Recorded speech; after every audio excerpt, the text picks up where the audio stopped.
وسلم علی رسول النبی الکریم اما بعد فاعوذ باللہ من الشیطان الرجیم بسم اللہ الرحمن الرحیم قال اللہ تبارک و تعالی فی القرآن المجید انہ لقرآن کریم صدق اللہ العظیم۔ معزز حاضرین و سامعین، اللہ رب العزت کا بے پایاں فضل و احسان ہے کہ جس نے اپنی توفیق خاص اور حضور نبی اکرم صلی اللہ علیہ وآلہ وسلم کے نالین مبارک کے تصدق سے ہمیں ایک مرتبہ پھر اپنی بارگاہ میں حاضر ہونے کی توفیق عطا فرمائے۔ دعا ہے کہ اللہ رب العزت ہماری اس حاضری کو قبول فرمائے۔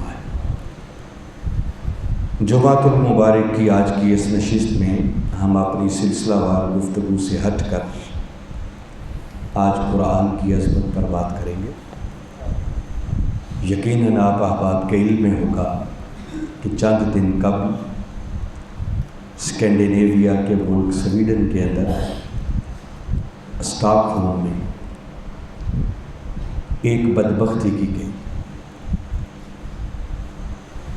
اور وہاں قرآن کی بے حرمتی ہوئی، قرآن کو جلایا گیا، جس سے دنیا بھر کے مسلمانوں کے جذبات مجروح ہوئے، اور اس کبھی فعل کو سامنے رکھتے ہوئے میں نے مناسب سمجھا کہ آج کی اس نشست کے اندر ہم قرآن پاک کی عظمت پر بات کریں تاکہ اس قرآن کی عظمت اور اس کی محبت مزید ہمارے دلوں میں بیٹھے اور ہم قرآن سے رہنمائی حاصل کرنے کی کوشش کریں کہ جب کبھی کوئی ایسے حالات ہوتے تو قرآن ان حالات کے اندر ہماری کیا رہنمائی کرتا،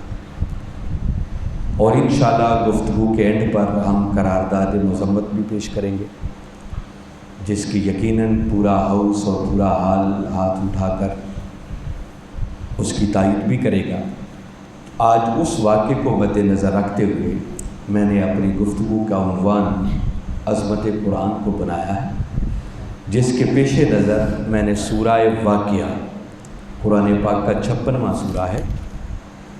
اس کی آیت نمبر 77 تلاوت کرنے کا شرف حاصل کیا ہے، جس پہ اللہ رب العزت نے ارشاد فرمایا انہ لقرآن کریم۔ فرمایا بے شک یہ بڑی ہی عظمت والا قرآن ہے، یعنی خالق کائنات خود اس قرآن کی عظمت کو بیان کر رہے ہیں اور کلمہ تحقیق کے ساتھ اعلان کر رہے ہیں کہ اس بات میں کوئی ردی برابر شک کی بھی کوئی گنجائش نہیں ہے کہ یہ کلام اور یہ قرآن بڑی عظمت والا ہے، بڑی شان والا ہے، اور اسے عظمت اور شان والے رسول پر ہی نازل کیا گیا ہے۔ اس سے بھی بڑھ کر اگر پیچھے سے اس مضمون کو ہم پڑھیں تو باری تعالیٰ نے اس سورہ مبارکہ کے اندر آیت نمبر 75 سے اس مضمون کو شروع کیا اور فرمایا فلا اقسم بمواقع النجوم۔ فرمایا پس ان جگہوں کی قسم کھاتا ہوں جہاں جہاں قرآن کے مختلف حصے رسول مکرم صلی اللہ علیہ وسلم پر اترے۔ یہ جو فرمایا نا فلا اقسم بمواقع النجوم، تو نجم سے مراد سورت ہے اور نجوم اس کی جمع ہے، جس کا مطلب مختلف صورتیں ہو گئیں، یا نجم کا معنی ہوتا ہے چھوٹے چھوٹے ٹکڑے، حصے۔ تو مواقع جو پیچھے لفظ آیا ہے اس کا معنی ہے جگہ، موقع، اور مواقع اس کی جمع ہے۔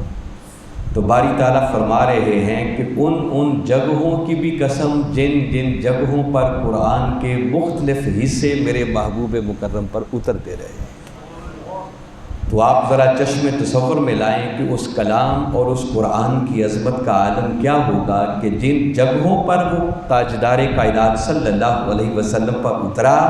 باری تعالیٰ ان جگہوں کی بھی قسم قرآن میں اٹھا رہا ہے۔ اور یہ قسمیں اٹھا کر در حقیقت بیان کرنا مقصود یہ ہے کہ لوگوں یہ قرآن بڑی عظمت والا قرآن ہے۔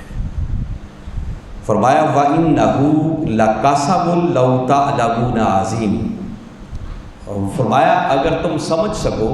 تو یاد رکھو یہ قسم بڑی اونچی قسم ہے جو میں نے کھائی ہے۔ یعنی باری تعالیٰ اس قسم کی عظمت کو بھی آگے بیان کر رہے ہیں۔ فرمایا یہ جو میں نے قسم کھائی کہ ان جگہوں کی قسم جن جگہوں پر یہ قرآن میرے محبوب پر اترتا رہا، تو فرمایا ان جگہوں کی قسم کھانا بھی کاش تمہیں سمجھ آ جائے یہ قسم بھی بڑی عظمت والی قسم ہے۔ اِنَّهُ لَقُرْآنٌ کریم، بے شک یہ قرآن بڑی عظمت والا ہے۔ فی کتاب مکنون، اور اس سے پہلے یہ لوح محفوظ میں لکھا ہوا تھا۔ لا یمسہ الا المطہرون، اس کو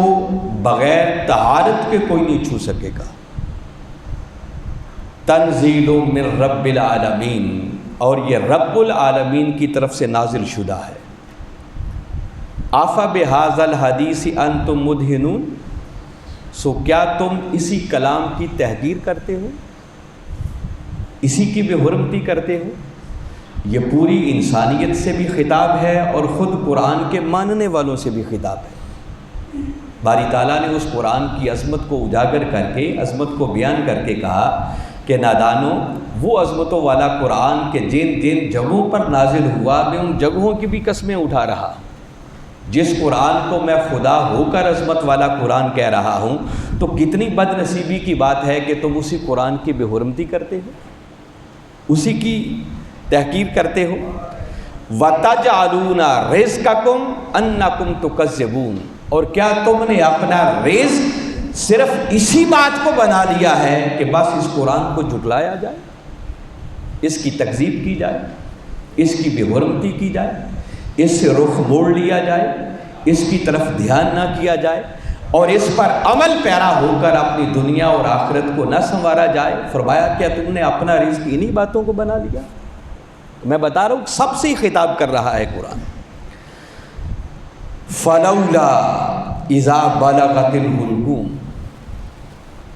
فرمایا جب تمہاری روح بالکل تمہارے حلق تک پہنچ جاتی ہے، وَأَنْتُمْ حِينَئِذٍ تَنْظُرُونَ، اور تم اس وقت سب کچھ اپنی آنکھوں سے دیکھ رہے ہوتے ہو، وَنَحْنُ أَقْرَبُ إِلَيْهِ مِنْكُمْ وَلَكِنْ لَا تُبْصِرُونَ، اور فرمایا وہ جو مرنے والا ہوتا ہے اس وقت ہم اس کے بہت زیادہ قریب ہوتے ہیں، مگر تم دیکھ نہیں رہے ہوتے۔ فَلَوْلَا إِن كُنْتُمْ غَيْرَ مَدِينِينَ، پھر کیوں نہیں تم ایسا کر سکتے کہ تم کسی کے ملک و اختیار میں نہیں ہو، کہ اگر تم ایسا ہی سمجھتے ہو کہ اس قرآن کو جھٹلا دیا جائے، یہ کسی اللہ کا بھیجا ہوا کلام نہیں ہے، تم میری ملکیت کو ماننے کے لیے تیار نہیں ہو، اس مرنے والے کی روح کو پھر واپس کیوں نہیں روک لیتے؟ تو ترجعونہا ان کنتم صادقین، کہ اس روح کو تم واپس پھیر لو اگر تم سچے ہو۔ فرمایا تم سے یہ تو ہو نہیں پاتا۔ فَأَمَّا إِن كَانَ مِنَ الْمُقَرَّبِينَ، فرمایا یاد رکھو جب روح پرواز کر رہی ہوتی ہے نا، تو اگر وہ کسی مقرب بندے کی روح ہو جو اللہ کے بہت زیادہ قریب ہو، تو فرمایا فَرَوْحٌ وَرَيْحَانٌ وَجَنَّةُ نَعِيمٌ، تو اس کے لیے سرور و فرحت اور روحانی رزق و استراحت اور نعمتوں بری جنت ہی جنت ہوتی ہے۔ وَأَمَّا إِن كَانَ مِنْ أَصْحَابِ الْيَمِينِ، اور اگر وہ دائیں ہاتھ والوں میں سے ہوں کہ جن کے اعمال نامے ان کے دائیں ہاتھ میں دیا جائیں گے، تو فرمایا فَسَلَامٌ لَكَ مِنْ أَصْحَابِ الْيَمِينِ، تو پھر اس سے کہا جائے گا کہ تمہارے لیے دائیں جانب والوں کی طرف سے سلام ہو۔ اور اب تیسری کیٹیگری بیان ہوئی، فرمایا وَأَمَّا إِن كَانَ مِنَ الْمُكَذِّبِينَ، مکذبین، اور اگر وہ جھٹلانے والوں میں سے ہوگا جو قرآن کی تکذیب کرتا رہا، قرآن کی تحقیر کرتا رہا، قرآن کی بے حرمتی کرتا رہا، قرآن کی طرف توجہ نہ دیتا رہا اور اس پر عمل کر کے اپنی دنیا اور آخرت کو نہ سنوارتا رہا، تو فرمایا سن لو ایسے جھٹلانے والے اور گمراہ لوگوں کے لیے فَنُزُلٌ مِّنْ حَمِيمٍ، تو ان کی ضیافت پھر کھولتے پانی کے ساتھ کی جائے گی۔ وَتَصْلِيَةُ جَحِيمٍ، اور پھر ایسے بدبخت کا انجام سوائے دوزخ میں داخل ہونے کے اور کوئی نہیں ہوگا۔ اِنَّ هَذَا لَهُوَ الْحَقُّ الْيَقِينُ، لوگوں یاد رکھو یہ قرآن حق الیقین ہے، جس میں کوئی شک کی گنجائش نہیں ہے۔ فَسَبِّحْ بِاسْمِ رَبِّكَ الْعَظِيمِ، پس اے میرے محبوب مکرم صلی اللہ علیہ وسلم ان جھٹلانے والوں کی باتوں کی طرف نہ جائیں، بلکہ آپ اپنے رب کے نام کی عظمت کو بیان کرتے رہیں۔ تو باری تعالیٰ نے ان آیات کے اندر قرآن کی عظمت کو بھی بیان کیا، ہمیں جھنجھوڑا، غفلت سے بیدار بھی کیا، اور بتایا کہ جب ایسے حالات ہو جائیں تو انکار کرنے والے یقیناً ہر دور میں آتے رہیں گے، مگر ان کے انکار کی وجہ سے تمہارے ایمان میں شک کی دراڑ پیدا نہیں ہونی چاہیے، بلکہ تم اس قرآن کے ساتھ اپنے رشتے کو مضبوط کر کے اور اس کلام والے رب کی اور اس رب کے نام کی عظمت کا ہمیشہ چرچا کرتے رہیں۔ اسی بات کو اگر مزید پڑھیں تو کئی بار ایسا ہوتا کہ تاجدار کائنات صلی اللہ علیہ وسلم جب قرآن کی آیات کی تلاوت فرماتے اور بعض بدبخت نادان کافر انکار کرنے والے جب اس قرآن کو سنتے تو سن کر وہ تاجدار کائنات صلی اللہ علیہ وسلم کی بھی تکذیب کرتے اور اس قرآن کو بھی جھٹلانے کی کوشش کرتے۔ باری تعالیٰ نے ان ساری آیات کو بھی قرآن کا حصہ بنایا۔ اب سورہ قلم کو کبھی پڑھیں اور اس سورہ قلم کا آغاز بھی ایسی ہی آیات سے ہوتا ہے اور اس کی آخری آیت کریمہ کا مضمون بھی پھر یہی ہے۔ باری تعالیٰ نے آخری آیت کریمہ میں ارشاد فرمایا وَإِن يَكَادُ الَّذِينَ كَفَرُوا لَيُزْلِقُونَكَ بِأَبْصَارِهِمْ لَمَّا سَمِعُوا الذِّكْرَ وَيَقُولُونَ إِنَّهُ لَمَجْنُونٌ۔ فرمایا اے میرے محبوب مکرم صلی اللہ علیہ وسلم، یہ کافر لوگ جب قرآن کو سنتے ہیں، آپ قرآن کی تلاوت کرتے ہیں اور آپ سے یہ اس قرآن کو سنتے ہیں تو سن کر ایسے لگتا ہے کہ یہ آپ کو اپنی حاسدانہ نظروں سے نقصان پہنچانا چاہتے ہیں۔ ان کا دل چاہتا ہے کہ معاذ اللہ استغفر اللہ، اس رسول کو بھی ختم کر دیا جائے، ان کو نقصان پہنچایا جائے، ان کے مشن کو ختم کر دیا جائے، اور کیا کہتے ہیں وَيَقُولُونَ إِنَّهُ لَمَجْنُونٌ، اور اس قرآن کو سن کر وہ کہتے ہیں کہ معاذ اللہ استغفر اللہ، یہ رسول تو کوئی دیوانہ ہے۔ باری تعالیٰ نے آگے اس مقام پر اس آیت کریمہ کے ساتھ اگلی آیت کریمہ ملا کر جو اس سورت کی آخری آیت ہے فرمایا وَمَا هُوَ إِلَّا ذِكْرٌ لِّلْعَالَمِينَ، میرے محبوب کو دیوانہ کہنے والوں اور یہ کہہ کر اس قرآن کا انکار کرنے والوں، فرمایا سن لو یہ قرآن سارے جہانوں کے رب کی طرف سے ایک نصیحت ہے۔ چونکہ انہوں نے مجنون کہا، دیوانہ کہا، تو اسی صورت کے آغاز میں باری تعالیٰ نے پہلے ان کے اس اعتراض کا جواب بھی دیا۔ فرمایا نون والقلم وما یسطرون، نون حروف مقطعات میں سے ہے جس کے اہل معرفت نے مختلف معنی بیان کیے، جس کا حقیقی معنی تو اللہ اور اس کا رسول ہی جانتا ہے، مگر جن پر وہ کرم فرما دیں پھر پردے اٹھا بھی دیتے ہیں۔ بعضوں نے اس نون سے مراد خود نور مصطفیٰ لیا اور باری تعالیٰ نے نون کہہ کر خود نور مصطفیٰ کی قسم کھائی۔ فرمایا والقلم، اور قسم ہے قلم کی، وما یسطرون، اور قسم ہے اس قلم کے لکھے ہوئے کی، اور قسمیں کھا کر باری تعالیٰ نے اعلان کیا ما انت بنعمت ربک بمجنون، محبوب تم پر تو تمہارے رب کی نعمت ہے، آپ کبھی مجنون نہیں ہو سکتے۔ ان بدبختوں نے مجنون کہا تھا، دیوانہ کہا تھا، تو باری تعالیٰ نے قسمیں کھا کر ان کے اس اعتراض کو رد کر دیا، اور آگے فرمایا وَإِنَّ لَكَ لَأَجْرًا غَيْرَ مَمْنُونٍ، اور محبوب تیری شان تو یہ ہے کہ تمہارے رب کی بارگاہ میں تمہارے لیے وہ اجر ہے جو اجر کبھی ختم ہونے والا ہے ہی نہیں، اللہ تمہیں ایسے اجر سے نوازے گا۔ اور آگے ایک آیت کمال کی آیت ہے، آپ نے بارہا پڑھی ہوگی مگر آج ایک مرتبہ پھر سنیں۔ فرمایا وَإِنَّكَ لَعَلَىٰ خُلُقٍ عَظِيمٍ، ان بدبختوں نے مجنون کہا تھا، دیوانہ کہا تھا۔ باری تعالیٰ فرما رہے ہیں کہ محبوب تیری شان تو یہ ہے کہ بے شک تو خلق عظیم پر فائز ہے۔ اور یہ کہنے کا مطلب یہ ہے کہ باری تعالیٰ ان کے اس اعتراض کا پھر رد کرنا چاہتے ہیں کہ نادانو، تم میرے محبوب کو مجنون کہتے ہو، دیوانہ کہتے ہو، اور میرا محبوب تو وہ ہے کہ جن کے اخلاق صرف اخلاق کریمانہ ہی نہیں، ان کا خلق صرف خلق عظیم ہی نہیں، بلکہ ان کی شان تو یہ ہے کہ خلق عظیم بھی نیچے رہ جاتا ہے، اور میرے محبوب کی شان اس سے بھی اوپر ہے، اونچی۔ فرمایا جو مجنون لوگ ہوں، جو دیوانے لوگ ہوں، جو پاگل لوگ ہوں، بھلا ان کے بھی کوئی اخلاق ہوتے ہیں؟ تم مجنون کہتے ہو، دیوانے کہتے ہو، اور میرے محبوب کے اخلاق کا عالم تو یہ ہے کہ وہ صرف خلق عظیم ہی نہیں ہے۔ حالانکہ آقا کے اخلاق کو اگر صرف خلق عظیم بھی کہا جائے تو یہ کوئی معمولی بات، بعض عام روٹین کا ترجمہ اس کا یہی کر دیتے ہیں کہ محبوب آپ کا خلق عظیم ہے۔ اس میں کوئی شک نہیں کہ ذرا چشم تصور میں لائیں کہ ان اخلاق کی عظمتوں کا عالم کیا ہوگا کہ جس خلق کو وہ خدا ہو کر خلق عظیم کہے۔ مگر آیت کریمہ کے کلمات پر غور کریں تو باری تعالیٰ فرما رہے ہیں وَإِنَّكَ لَعَلَىٰ خُلُقٍ عَظِيمٍ، جس کا معنی یہ اعلیٰ کا لفظ جو ہے نا، یہ پر کے لیے، اوپر کے لیے استعمال ہوتا ہے۔ اِنَّكَ کا سے آقا کی ذات مبارک سے خطاب ہے۔ فرمایا محبوب آپ کی شان تو یہ ہے کہ خلق عظیم بھی نیچے ہے، تیری ذات کو ہم نے ان سے بھی اونچا بنایا ہے۔ تو فرمایا جس محبوب کی عظمت اور شان کا یہ عالم ہو کہ خلق عظیم بھی نیچے رہ جائیں اور میرے محبوب کی شان ان سے بھی زیادہ اونچی ہو، نادانو تم ان کو دیوانہ کہتے ہو، شاعر کہتے ہو،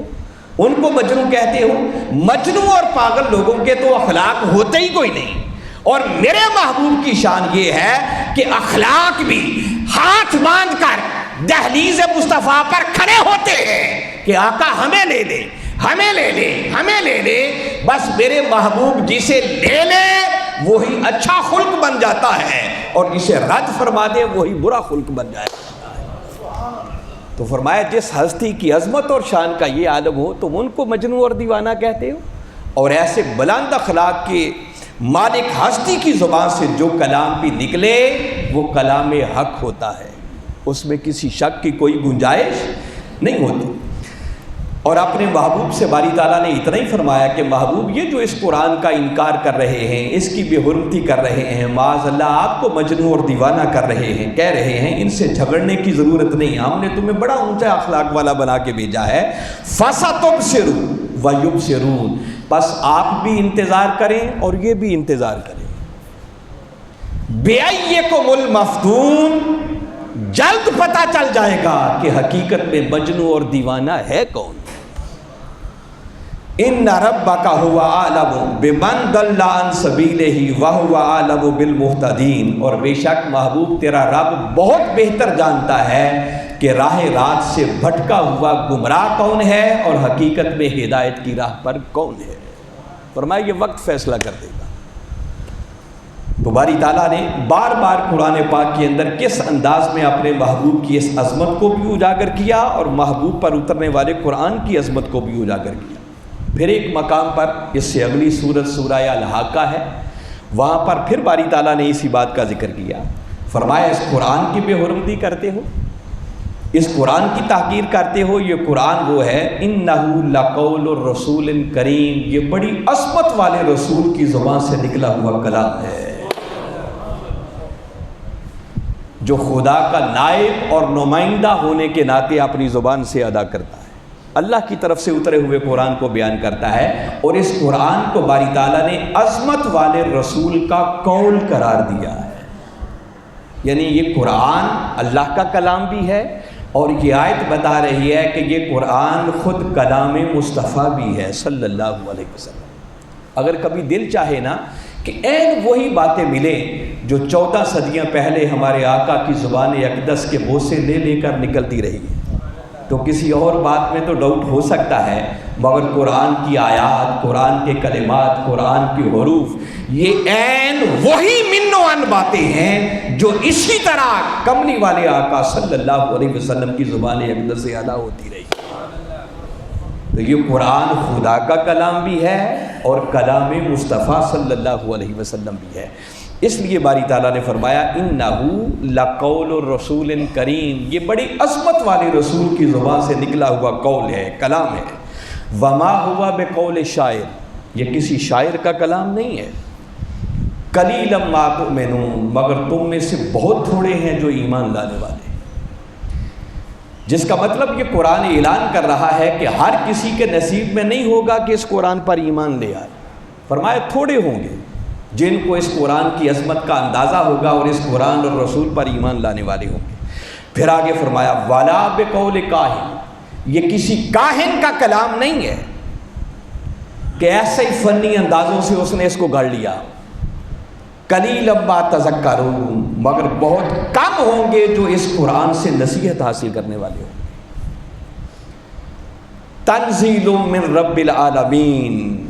اور یہ قرآن رب العالمین کی طرف سے نازل کرنا ہے، یہ کوئی معمولی کلام نہیں ہے۔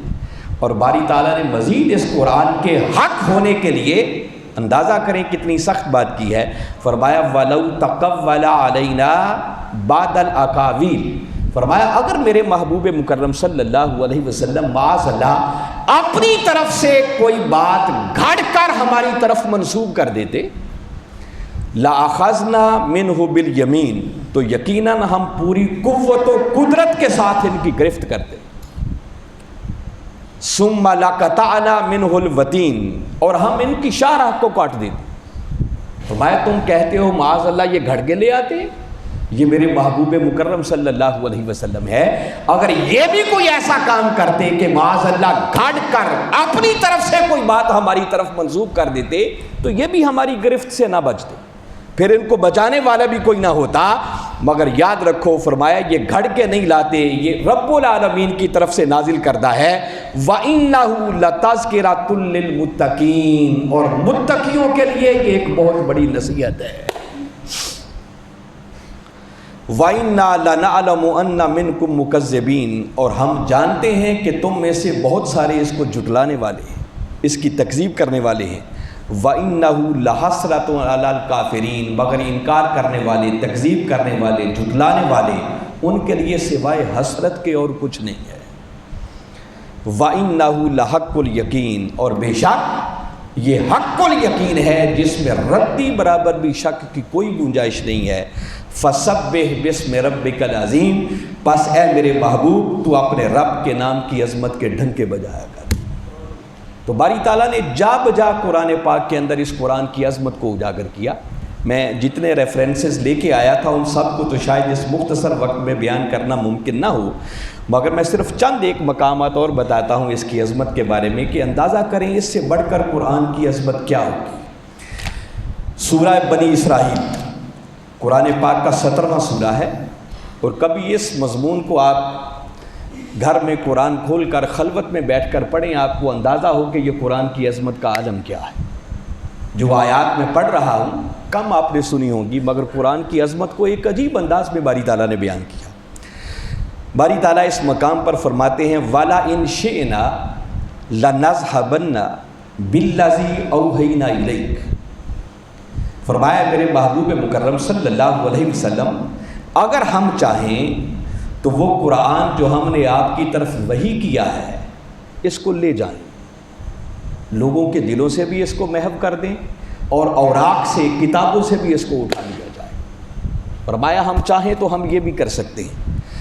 ثم لا تجد لك به علينا وکیلا، اور جب ہم لے جائیں تو یاد رکھیں پھر میری بارگاہ میں وکالت کے لیے بھی آپ کسی کو نہیں پائیں گے کہ میری ذات سے کوئی بات ہی کر سکے کہ وہ کیوں لے گیا ہے۔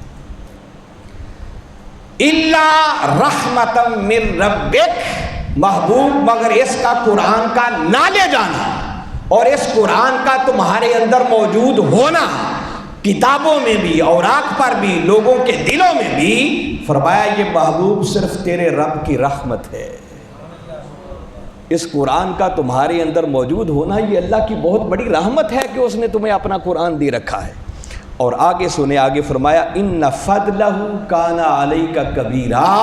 اور اے میرے محبوب مکرم اس قرآن کا ہونا یہ آپ پر اور آپ کے واسطے سے پھر آپ کی امت پر یہ اللہ کا فضل کبیر ہے۔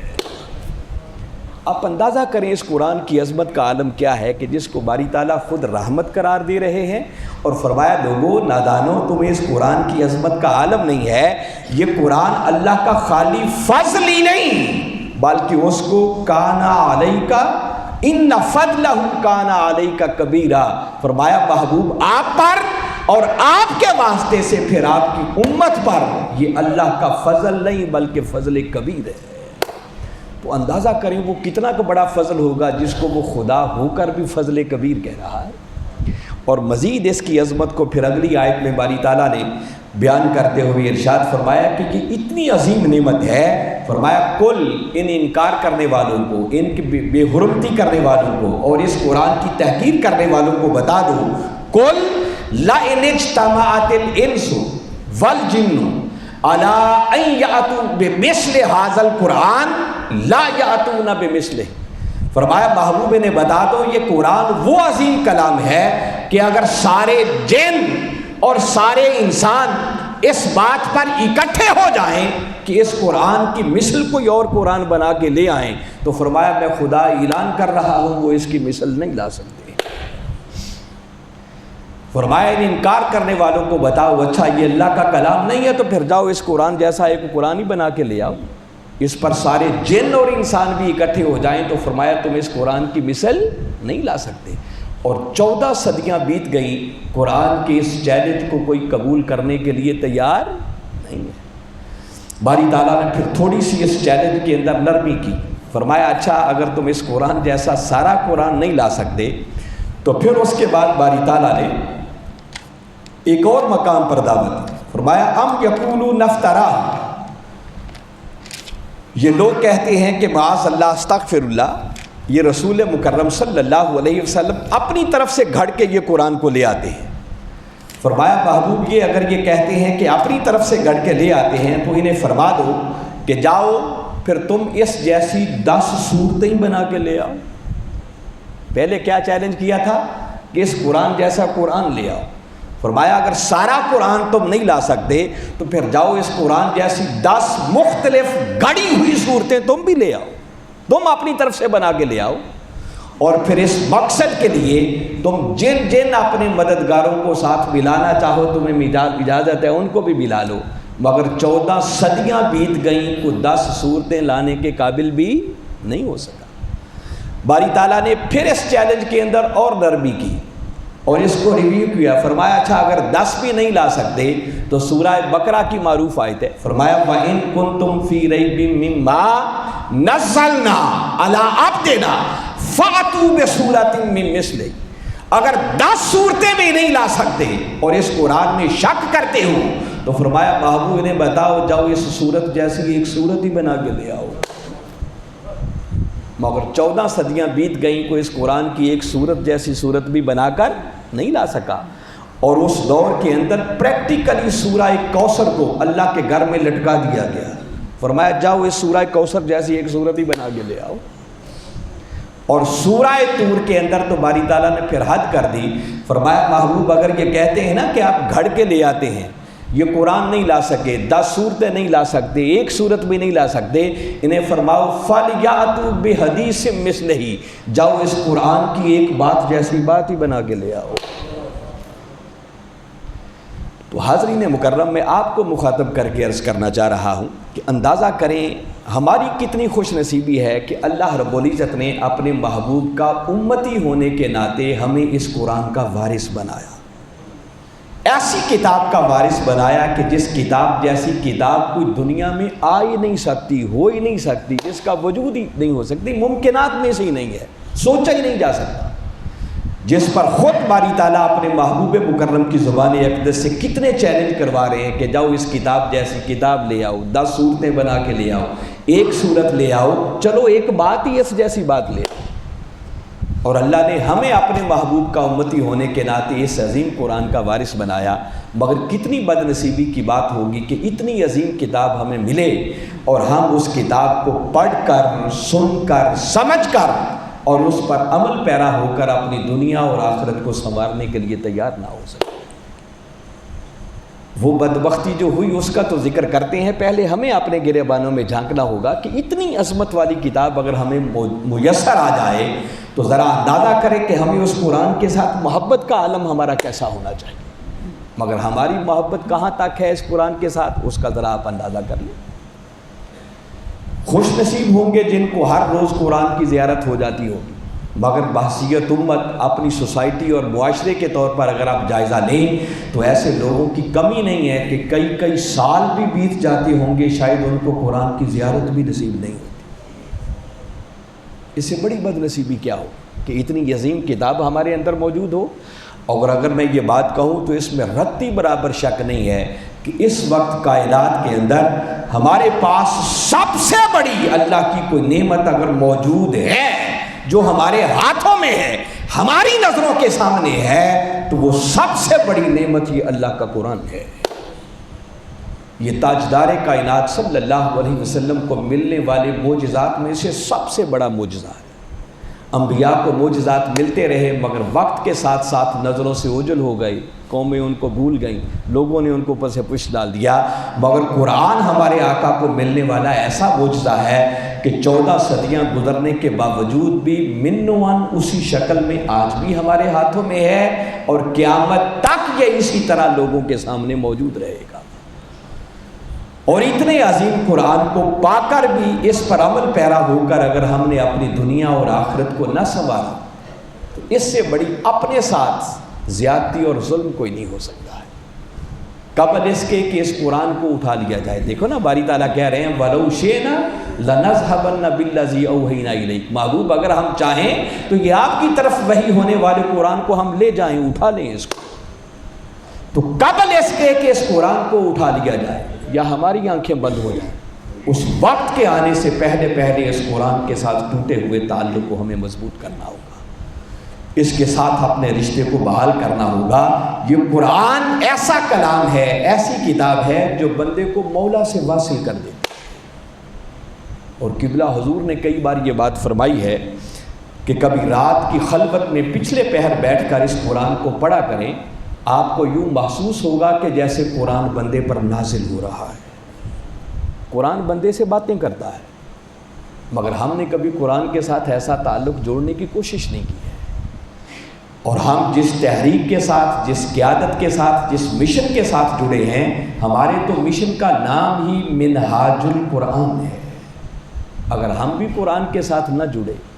اور لوگوں کے لیے ماڈل اور نمونہ نہ بنے تو پھر کب اس قرآن کے ساتھ جڑنے کا وقت آئے گا؟ مگر بدقسمتی ان بدبختوں کی کہ جنہوں نے کوئی ایک ہفتہ قبل سویڈن کے اندر اس قرآن کی بے حرمتی کی اور عید والے دن مسجد کے سامنے اس قرآن کو جلایا گیا،